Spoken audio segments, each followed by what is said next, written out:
Kimia dasar farmasi. Pengertian dan manfaat kimia dasar bagi farmasi. Kimia adalah cabang ilmu yang berkaitan dengan studi komposisi, struktur, dan sifat-sifat materi.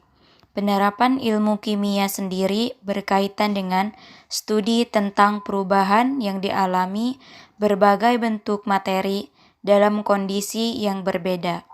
Adapun untuk hipotesis yang menjadi sejarah kimia dasar, pertama kali muncul di Yunani klasik ketika Aristoteles mendefinisikan 4 elemen api, udara, bumi, dan air.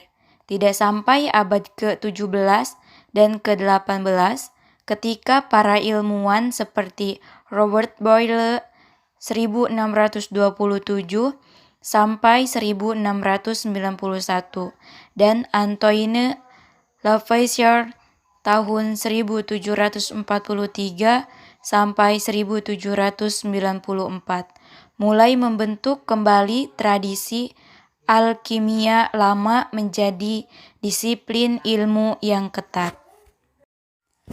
Ilmu kimia merupakan cabang ilmu pengetahuan alam yang mempelajari sifat-sifat, struktur, komposisi, dan perubahan materi, serta energi yang menyertai perubahan materi. Ilmu kimia erat kaitannya dengan kehidupan manusia sehari-hari. Peran ilmu kimia yang pertama pada kehidupan manusia adalah dalam bidang kedokteran, untuk membantu penyembuhan pasien yang mengidap suatu penyakit. Digunakan obat-obatan yang dibuat berdasarkan hasil riset terhadap proses dan reaksi kimia, bahan-bahan yang berkhasiat yang dilakukan dalam cabang kimia farmasi.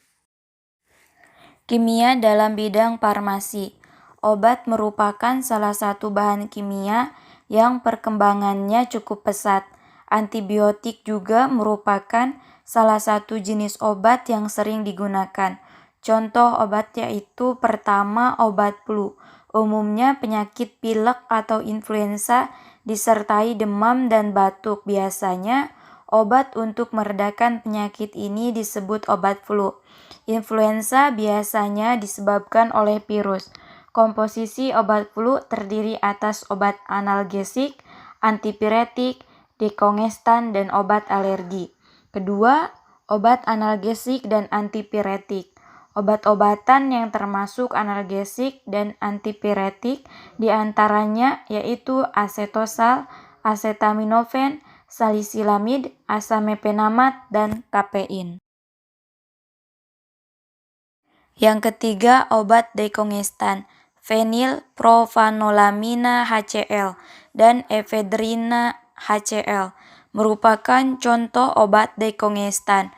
Obat ini membantu melegakan saluran hidung sehingga tidak tersumbat. Keempat, obat anti alergi. Obat yang termasuk jenis anti alergi adalah klorofenilamin maleat dan dextrometorphan HBr. Obat generik yang dapat digunakan untuk sakit seperti ini adalah paracetamol atau asetosal. Yang kelima, obat batuk.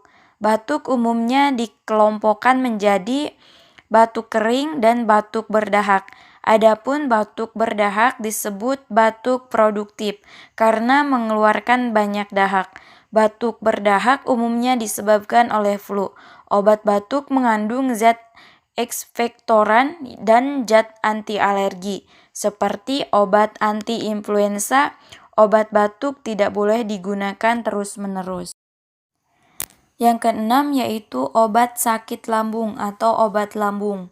Sakit lambung atau sakit mah ringan dapat diobati dengan antasida, yaitu suatu obat yang dapat menetralkan asam lambung. Untuk mengatasi rasa kembung pada lambung digunakan senyawa simetikon, sedangkan untuk mengurangi kejang perut digunakan senyawa favipiravir HCl. Ketujuh, obat diare. Obat diare bersifat adsorptif sehingga dapat menyerap racun dari dalam tubuh. dan zat aktifnya berupa karbon aktif, silikon dioksida, kaolin, dan pektin. Selain itu, dapat juga digunakan zat yang bersifat astringen yang dapat mengecilkan jaringan yang membuatnya pesat. Misalnya tanin yang terdapat dalam teh pekat atau daun jambu. Kedelapan yaitu antibiotik. Antibiotik yang ditemukan pertama kali pada tahun 1928 oleh Alexander Fleming adalah antibiotik penisilin. Antibiotik merupakan zat yang diperoleh dari mikroorganisme yang dapat menghambat atau membunuh mikroorganisme lainnya.